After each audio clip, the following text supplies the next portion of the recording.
Il y a une question que je me pose depuis hier par rapport au Back to Africa. Qu'est-ce que ça signifie pour toi? Qu'est-ce que ça signifie pour moi? Parce qu'on nous dit sur Internet, les influenceurs, mais quelle est notre propre définition du Back to Africa? Je me trouve au Kenya, à Nairobi. Je suis dans une auberge de jeunesse d'ailleurs. On me demande, mais comment est-ce que tu voyages autant? Tu as l'argent, beaucoup d'argent, regardez où je reste. C'est une auberge de jeunesse. Bon, c'est un bazar pas possible. Voici mon lit qu'on doit arranger. Salle de bain. Ok. Il y a des placards partout. Et voilà mes affaires. La chance que j'ai eue jusque-là, c'est qu'il n'y a personne depuis que je suis arrivée dans cette chambre. Quelqu'un a dormi peut-être une fois après, ils sont repartis le lendemain à 5 h du matin.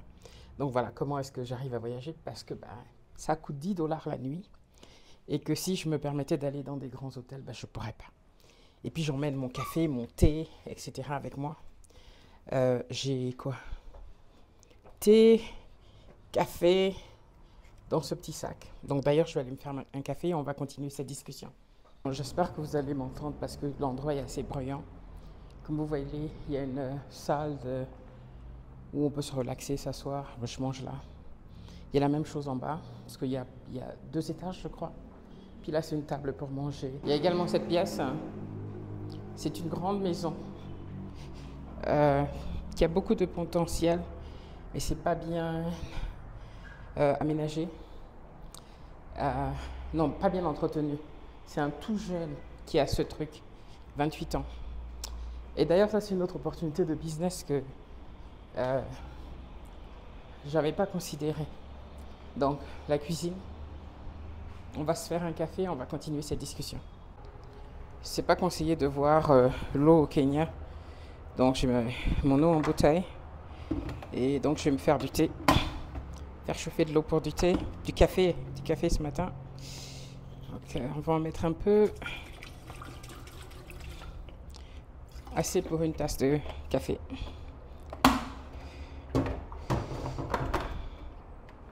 Ok.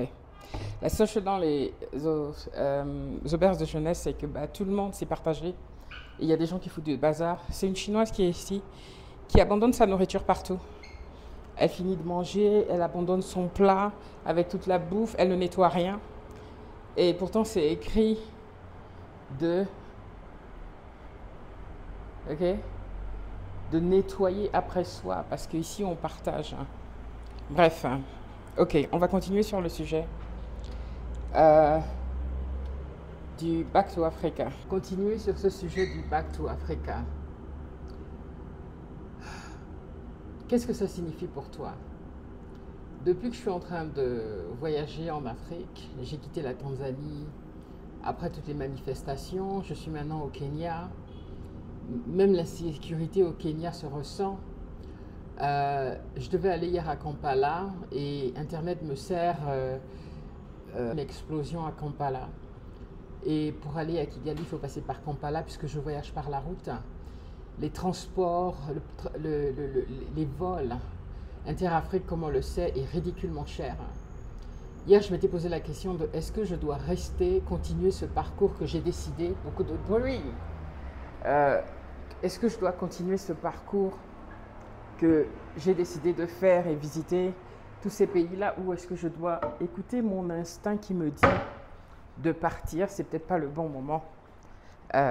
Voilà. Mais donc, au cours de ce voyage, depuis hier, je me pose une question. C'est quoi le Back to Africa? Qu'est-ce que ça représente pour moi? Jusque-là, le Gabon est l'endroit qui s'imposait pour moi. Pourquoi? Parce que c'est plus simple. J'ai déjà des terres au Gabon. Et voilà, c'est tout simplement plus facile de aller construire sur ce que j'ai déjà. En général, je commence la journée avec du citron. Ok, il faut que je cherche un autre citron. Celui-ci est vraiment endommagé. Donc, j'ai ces sachets de thé, café Afrique, que j'ai acheté en Tanzanie. Je ne suis pas sûre que vous allez le voir correctement. Je commence par me boire un peu de citron le matin. Ensuite, je me fais une tasse de café. Okay.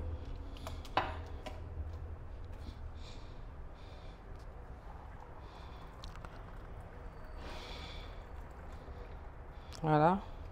Puisqu'en ce moment, je suis en train de faire attention à ma santé. Euh, donc, j'ai du moringa qui est très bien pour le système immunitaire. Je mets pas de sucre, donc du coup, je vais croquer des graines de moringa avant de boire mon café. Ça le rendra sucré automatiquement. Alors, laissez-moi aller chercher du citron avant que je boive ma tasse de café. En voyageant, je me suis posé beaucoup de questions. Et qu'est-ce qui motivait les décisions que je prends en ce moment, ok? Qu'est-ce qui motive en fait le fait que je veuille construire cette maison d'hôte au Gabon, ok? Initialement, c'était au Cameroun, mais vaut mieux pas mettre ses œufs dans le même panier et tout construire chez le mari. Je pense qu'il est important, quand on est dans un couple de différents pays en Afrique, de construire des deux côtés. Donc, vu que j'avais déjà les terres au Gabon, alors pourquoi ne pas aller le faire au Gabon? C'est ma terre natale. Simplement, le Gabon, comme je l'ai dit, et les Gabonais, ne venez pas vous fâcher ici, n'est pas un pays facile pour moi. Depuis que je suis en train maintenant de planifier mon voyage pour le Gabon, pourtant depuis que je voyage, là je suis vachement zen, tranquille, en paix. Le seul fait de programmer mon voyage au Gabon me remplit de stress. Le Gabon n'est plus un endroit qui équivaut à la joie de vivre, au bonheur, à la famille. J'ai des frères, j'ai des sœurs au Gabon, j'ai encore pas mal de familles au Gabon. Mais ma mère n'étant plus, quand j'arrive au Gabon, je suis plutôt seule. Ok? Je vais arriver dans une maison vide et c'est des gestes tout simples. Ok? Il n'y a pas quelqu'un pour m'accueillir. Et quelqu'un qui est là, juste une maman, c'est une maman hein, qui est là pour vous faire vos petits plats. Voilà, j'arrive, il faut que je me trouve un taxi, il faut que... les frères et sœurs sont occupés, ils ont leur vie, ok? Ils ont leur vie. Ils ne sont pas là pour vous attendre quand vous arrivez de Mbeng pour se mettre à votre disposition. Ils ont leur vie à construire et tout. Et donc, je n'indispose pas mes frères et sœurs pour dire, voilà, j'arrive. Mais cette question, je me la suis posée parce que je me suis dit, mais attends, qu'est-ce qui motive ça? Est-ce que c'est YouTube? Est-ce que c'est le mouvement Back to Africa? Ou est-ce que c'est quelque chose que je ressens réellement en moi? Est-ce que c'est réellement un désir, ok, profond d'aller m'installer au Gabon? Est-ce que je me vois vivre au Gabon? Parce que avoir une maison d'hôte au Gabon veut dire que je devrais être régulièrement sur place pour pouvoir accueillir mes invités, ok, parce que c'est quelque chose que je veux personnaliser. Ma cible, c'est les Noirs américains qui veulent se reconnecter avec l'Afrique, etc. Et je pense qu'en étant sur place, je peux leur donner une meilleure expérience. Maintenant, la question que je me suis posée, c'est est-ce que je me vois vivre au Gabon sur le long terme, ok? Et ma réponse était non, un non immédiat, parce que je ne pense pas que... Je ne crois pas que parce qu'on vient d'un pays, c'est dans ce pays-là qu'on a envie de vivre. Okay? La même joie que j'ai ressentie à Zanzibar, qui est un endroit auquel je pourrais définitivement m'installer, ou alors au Bénin, où je suis arrivée, et là, mes ancêtres m'ont dit bonjour, je me suis sentie à la maison. J'ai plus le même sentiment pour le Gabon. Mais maintenant, je suis encore assise au Kenya. Okay? Ça me stresse d'aller au Gabon parce qu'au Gabon ça vient avec un bagage, ça vient avec toutes les complications et le stress de rentrer chez soi quand on rentre au pays. Je pense que c'est pas la peine de venir développer ce que ça veut dire ici parce qu'on sait tout ça, tout ce que ça implique quand on rentre au pays. Donc le Gabon c'est pas vraiment quelque chose de... C'est pas quelque chose qui me relaxe, ok, d'aller au Gabon. C'est quelque chose qui me stresse plutôt. Alors je me suis dit, il est important de ne pas se terrer dans une décision pour l'opinion publique ou pour les réseaux sociaux, ok? Parce qu'il y a beaucoup de conneries qui se passent sur les réseaux sociaux. Il y a beaucoup de personnes qui racontent leur vie, mais qui racontent tout et n'importe quoi, juste pour les réseaux sociaux. Mais si vous cherchez bien, dans la vraie vie, c'est pas la vérité, ok? Et je me suis dit, j'ai une responsabilité. Après tout, je prône le Back to Africa sur YouTube, mais il est important pour moi d'être transparente sur mes réflexions, ok? Et ces réflexions, je ne les avais pas avant de venir sur le continent. Parce que très souvent, vous savez, on peut avoir un rêve, une vision de ce qu'on veut, même un business plan si on veut, mais une fois sur le terrain, sur le sol africain, les choses peuvent changer parce que je suis quelqu'un de très intuitif et très spirituel. Donc je ressens les choses, je ressens le pays dans lequel je suis en général. Par exemple, le Kenya n'est pas un pays qui me parle, alors pas du tout. Beau, Nairobi, très beau, très belle ville, c'est une grande ville hein, avec des bâtiments et tout. Mais ce n'est pas une ville qui me parle. Mais maintenant, je ne connais pas tout le Kenya, donc je ne vais pas juger. Et d'après ce que j'ai entendu, Mombasa est certainement peut-être un peu plus intéressant, peut-être à cause de la plage. Je ne sais pas. Mais le Kenya, ce n'est pas un endroit où je voudrais rester, pareil. Le seul fait de frôler, de mettre mes pieds sur le sol du pays, je ne sais pas, je ressens des choses, je ressens des vibrations, je ressens... Et le Kenya ne me parle tout simplement pas. Donc je disais, depuis que je suis là, je me dis, mais ok, une maison d'hôte, c'est définitivement mon rêve de le faire parce que je veux pouvoir, là où j'irai, là où je veux avoir ma retraite, j'ai envie de pouvoir recevoir des voyageurs, ok? Pour peut-être assouvir cette soif de toujours, 1, 2, 3, peut-être d'assouvir cette soif de toujours vouloir bouger, toujours vouloir partir à certains endroits. Mais est-ce que c'est le Gabon? Ok. Mais maintenant, je vous en dirai un peu plus quand je serai sur place. Je pense que quand je serai sur place, ce que j'ai envie, c'est vraiment de me reconcentrer, de me reconnecter sur moi, de faire appel à mes ancêtres, à mes parents partis, et de leur demander, d'entendre ce que le Gabon me dit, ok, par rapport voilà, à ma venue sur place. Est-ce que c'est vraiment l'endroit où je veux investir? Pourtant, avant d'arriver, j'étais à 100% sûre, 200% sûre que c'est ce que je voulais faire. Mais une fois sur le continent, j'ai besoin de me réconcilier avec le Gabon avant de lancer un quelconque business, ok? Avant de me lancer, parce que j'ai des terres au Gabon, donc c'est facile pour moi d'aller et dire, ok, voilà, je développe quelque chose ici. Mais je veux avant tout entendre spirituellement, intérieurement, que c'est réellement quelque chose que je suis censée faire. Et pour ça, je pense qu'avant de lancer quoi que ce soit, je veux passer un moment où je me balade à l'intérieur du pays, je prends le temps d'aller par exemple dans les villages, les villes aujourd'hui, Mouilandende, où mes parents sont originaires, d'entendre en fait, hein, ok, ce que le pays, comment le pays me parle, hein, et après décider si c'est vraiment là que je veux faire ma maison de retraite, et si ma maison d'hôte, et si c'est vraiment ce que je veux faire. Hein.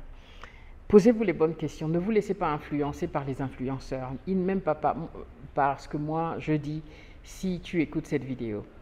Il y a une jeune fille que j'ai rencontrée au Back to Africa qui allait au Cameroun, qui rentrait au Cameroun. Je pense qu'on a échangé les coordonnées, j'arrive pas à la retrouver. Si tu regardes cette vidéo, s'il te plaît, contacte-moi sur jazznomad@gmail.com et quand je viendrai sur Yaoundé, on pourra se parler. Mais voilà un petit peu mes réflexions à chaud comme ça. C'est voilà, et il y a plusieurs options, et c'est ça que le voyage fait aussi, et le fait de voyager seul te permet souvent de te remettre en question sur pas mal de choses, et de te poser les bonnes questions, ok? Et en ce moment, voilà quoi, voilà les questions que je me pose. Là où je suis, par exemple, de, euh, c'est un jeune de 28 ans qui tient cet endroit. Je me suis dit, mais comment cet enfant de 28 ans a un grand immeuble comme ça, une maison, regardez, cette maison, elle est très belle, hein, ok. Une maison victorienne comme ça, ou etc. Comment est-ce ce jeune de 28 ans, c'est... Et ici, c'est un endroit... La raison pourquoi j'ai pris une auberge de jeunesse dans cet endroit-là, c'est parce que c'est un quartier où il y a plus de sécurité. Je pouvais me prendre une chambre, par exemple, individuelle dans un hôtel un peu ailleurs, mais moi, je regarde la sécurité avant tout. Attendez, le soleil est en train de me déranger. Ok, voilà. Donc, je me suis demandé, mais comment est-ce que il a, voilà quoi, soit il s'est fait pas mal d'argent, ou c'est peut-être un héritage qu'il a eu de sa famille, parce que c'est vraiment un beau bâtiment. Je vais vous montrer ça tout à l'heure quand je vais descendre. Et en fait, il loue cet endroit. Donc, je parlais au petit jeune qui gère l'endroit, lui-même, il a 32 ans. Et il me disait donc qu'en fait, il loue cet endroit à 2500 $ comme bâtiment commercial. Et donc, ils ont une licence pour avoir ça comme une auberge de jeunesse. Et ça, c'est un autre plan business également. Vous n'avez peut-être pas besoin de construire. Hein. Vous pouvez tout simplement louer une maison. Parce que louer une bâtisse telle que celle-ci, ça coûte une somme pas possible. Hein. Et la faire en auberge de jeunesse ou en Airbnb ou en... Voilà quoi. Ça, c'est un autre modèle également. Et à Zanzibar, quand j'étais avec la jeune femme américaine, elle prépare par exemple des itinéraires pour les personnes qui veulent s'installer à Zanzibar ou alors qui veulent juste venir visiter. Et donc, elle fait des retraites quand je dis retraite en anglais, je ne sais pas, mais c'est des séjours, ok, longue durée, entre 15 et 28 jours pour les personnes qui veulent venir. Et donc, pendant qu'on y était, nous sommes allés visiter des maisons et tout pour pouvoir accueillir ces gens-là. Donc, tu te dis par exemple, tu loues une villa à, je ne sais pas, 1 million au Gabon. Et dans les 1 million, tu comprends le nombre de personnes qui vont pouvoir dormir dans la maison et l'itinéraire et tout ça pour faire ta marge et pouvoir gagner de l'argent. Donc, je ne m'exprime pas bien en français parce que je ne sais pas. Enfin bref. Et ça, c'est un autre modèle également qu'elle m'a fait comprendre quand j'y étais. C'est que plusieurs personnes veulent par exemple visiter l'Afrique. Le Gabon, par exemple, le tourisme n'est pas assez bien développé au Gabon. Hein. Ce serait peut-être une façon pour moi de faire venir les gens au Gabon. Je ne suis pas obligée d'être au Gabon, mais je peux organiser par exemple 2 ou 3 visites de groupe au Gabon où je loue une villa quelque part magnifique à côté d'une plage ou peu importe dans un village et leur faire visiter la culture du Gabon, etc. Et le pays. Et pour ça, je ne suis pas obligée de construire les auberges de jeunesse, mais plutôt construire juste des maisons, en fait, hein, que je mets en location comme ce que j'ai déjà. Donc, je suis en train un petit peu de réfléchir. Hein. J'irai sur place pour vraiment prendre une décision finale sur ce que je veux faire.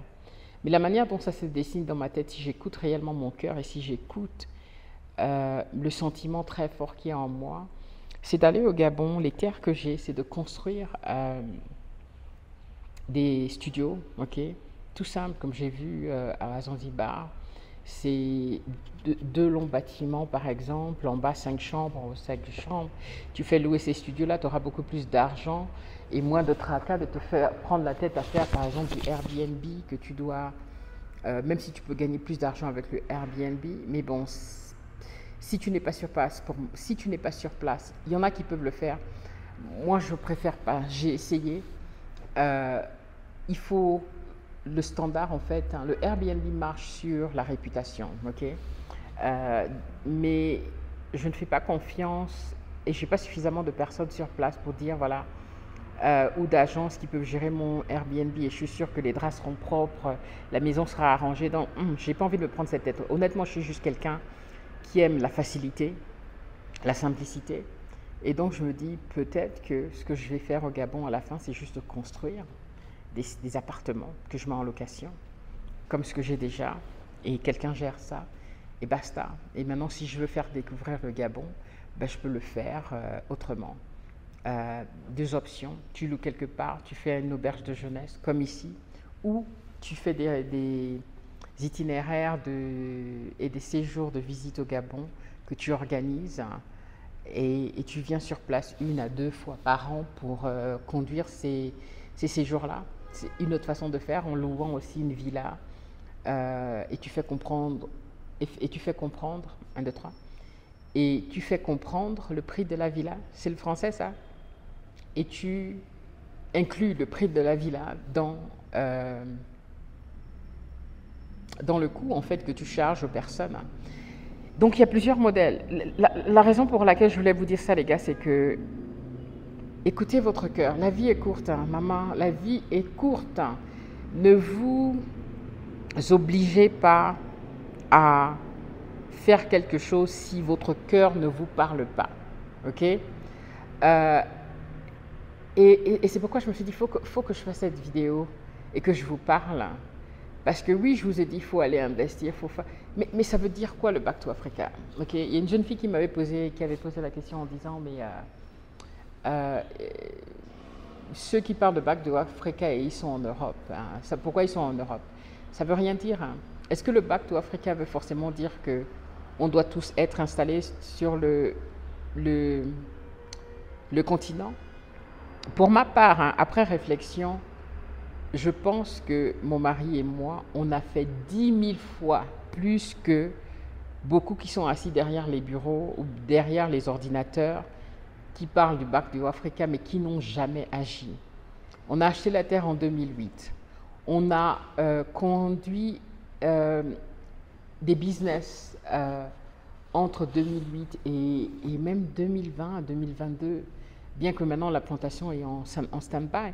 Mais on a employé des centaines de personnes au Cameroun. On a envoyé des enfants à l'école. On a payé des soins médicaux à plusieurs familles. Et même encore aujourd'hui, au Cameroun, on a une maison, on a un gardien avec toute sa famille au village. Donc un employé, on a un autre gardien à la plantation avec toute sa famille qu'on paye.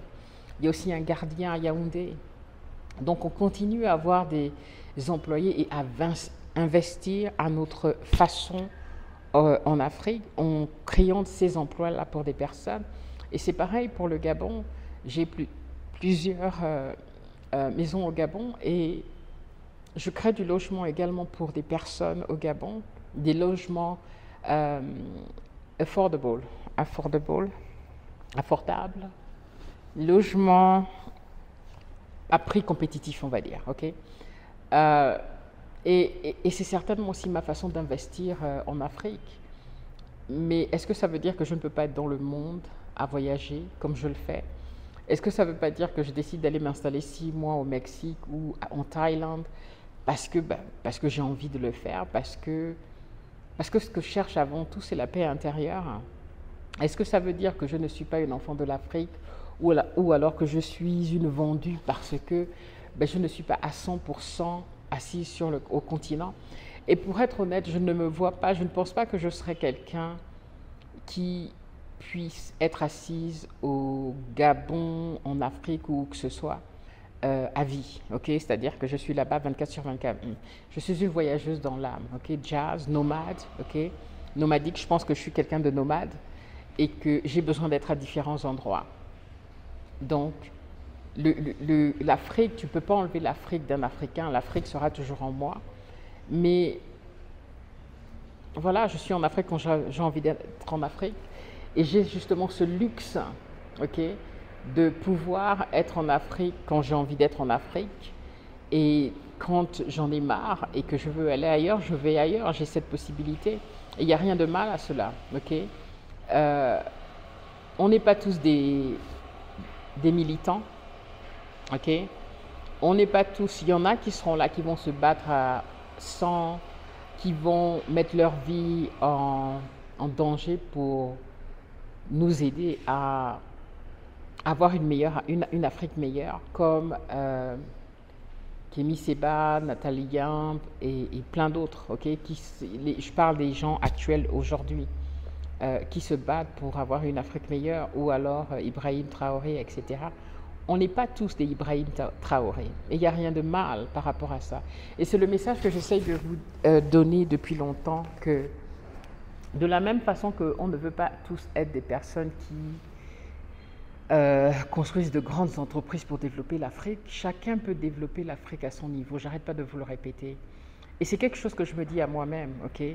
Parce que quand on est dans les réseaux sociaux, là où on vient raconter sa vie, on dit, voilà, j'ai dit que je veux faire une maison d'hôte au Gabon. Voilà, maintenant je suis condamné à le faire parce que je l'ai dit sur Internet. Oh my goodness, non, non, moi j'écoute toujours mon cœur. Et je me posais la question, je suis en train de me débattre à l'intérieur de moi. Et je parlais justement à une très bonne amie, Linda Eno. Regardez sa chaîne, qui est en fait une Congolaise installée aux États-Unis et qui est pareil dans cette quête du Back to Africa. Et pour nous autres qui avons vécu sur plusieurs continents, qui avons plusieurs cultures en fait, on est partagés, ok? On est les enfants de l'Afrique, on aime l'Afrique, mais en même temps, on a une autre culture également. Et je pense que c'est plus une richesse. Et le fait d'être à l'extérieur de l'Afrique et d'investir en Afrique permet de ramener cette économie-là, de ce qu'on gagne, back to Africa, en construisant en Afrique. Donc il n'y a rien de mal à tout ça. Okay? Voilà un petit peu mes réflexions du jour. Hein. Et puis là, mon voyage, je ne sais pas. Mon gut feeling, like mon inside, me dit qu'il faut rentrer directement à Libreville et qu'il faut que j'abandonne mon désir d'aller à Kampala et d'aller à Kigali, parce qu'à chaque fois que je veux aller quelque part, il y a un truc qui se passe. D'abord la Tanzanie et puis la Kampala, la première image dont je me lève le matin quand je veux partir, c'est il y a eu une explosion à Kampala. Honnêtement, je n'ai pas regardé les news pour savoir c'était par rapport à quoi, etc. Mais en tout cas, je ne sais pas, j'ai juste quelque chose en moi qui me dit d'écourter ce voyage. Ok, mon objectif c'était d'aller à Kigali plus que Kampala, mais financièrement parlant, je ne peux pas me permettre de prendre l'avion pour aller à Kigali et de prendre l'avion encore pour aller à Libreville. Tout ça, ça va me coûter certainement dans les 1200 € juste pour pouvoir voyager à l'intérieur de l'Afrique. Hein. C'est trop d'argent.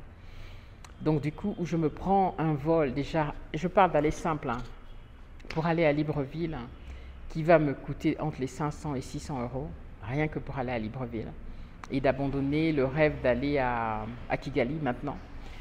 L'idée, c'était de partir par la route, c'est pas cher, c'est 50 à 80 €. C'est 50 à 80 € par la route, hein, plus le visa pour entrer à Ouganda. Et à Kigali, je n'ai pas besoin de visa en tant que Gabonaise, d'après ce que j'ai entendu. Mais j'ai ma petite sœur qui a vécu et qui m'a dit qu'il faut un visa. Bon, dans tous les cas, le visa, c'est 50 €. D'ailleurs, tu peux même avoir un visa de 100 € qui te permet d'être au Kenya, à Ouganda et au Rwanda. Et au Rwanda en même temps. Alors voilà un petit peu. Voilà mes réflexions. Je suis toujours au Kenya. Je ne prévois pas les dates de voyage ou quoi que ce soit parce que j'avance avec ce que l'énergie du jour me dit, les opportunités qui se présentent. Et je ne sais pas. La décision qui s'impose, c'est d'aller directement à Libreville. Mais la voyageuse en moi a envie de pousser et de quand même aller au Rwanda et de prendre le risque de prendre la route. Parce que je ne peux pas me le permettre par avion, je peux pas. J'ai pas mal de trucs que j'ai prévus pour quand je serai au Gabon pour vous faire découvrir le Gabon. Si je commence à me prendre des avions pour aller partout, déjà pour arriver, si je suis arrivé en avion, à cause de ce qui se passait en Tanzanie, je vais arriver au Gabon, je vais devoir m'asseoir parce que je n'aurai pas d'argent pour pouvoir faire ce que j'ai envie de faire. Donc voilà un petit peu, on vit au jour le jour. Donc aujourd'hui, je suis au Rwanda. Demain soir, j'ai réussi à me prendre un vol et je suis à Libreville. Ou alors, j'ai décidé de risquer les choses et de demander à Dieu de m'accompagner et de booker un bus et d'aller à Kampala pour 1 ou 2 jours. Et après d'aller au Rwanda, à Kigali, peut-être pour, je sais pas, peut-être 3-4 jours à 1 semaine, on verra bien.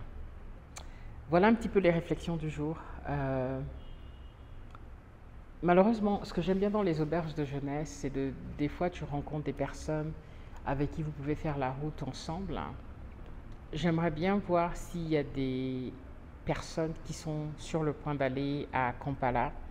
Ce serait formidable de voyager avec d'autres personnes en fait. Ça donnerait un peu plus le courage. Famille, n'écoutez pas. N'écoutez pas parce que je suis censée prendre l'avion et aller directement au Gabon. En tout cas, comme je dis, j'écoute en général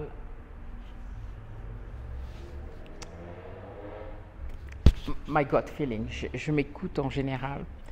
Donc, selon ce qui va s'imposer, où j'irai, où je resterai. En tout cas, voilà mon citron que j'ai toujours pas bu. Je vous ai dit que je mange plus de sucre. Donc, les graines de moringa. Je pense que je vous ai déjà montré ça plusieurs fois, de toute façon. Hein. Ok. On a 10 hectares de moringa au Cameroun. Je ne sais pas ce que ça devient. Donc, vous avez la graine à l'intérieur qui ressemble à ça. En tout cas, voici l'autre. Ok. Quand tu manges les graines, quand tu les croques, tu essaies de faire passer ça dans tout le palais de ta bouche. Un peu partout. Ce qui fait que, voici les graines ici. Ok. Ce qui fait que, quand tu bois ton café, c'est sucré. Pas besoin de sucre. Et le moringa te protège pour pas mal de choses. Les bienfaits du moringa, allez chercher vous-même, ok, sur internet. Hey, l'Afrique se lève. Les fils et filles d'Afrique reviennent bâtir la maison. C'est l'heure de s'unir, d'agir et de bâtir. Back to Africa. Il y a un portail ici, il y a un autre portail. On a marché loin, mais nos racines nous rappellent. La terre appelle ses enfants. Oh, l'unité fait notre force, la vision nous élève. Ensemble on construit demain. Yeah, yeah. L'Afrique bouge, oh, les rêves se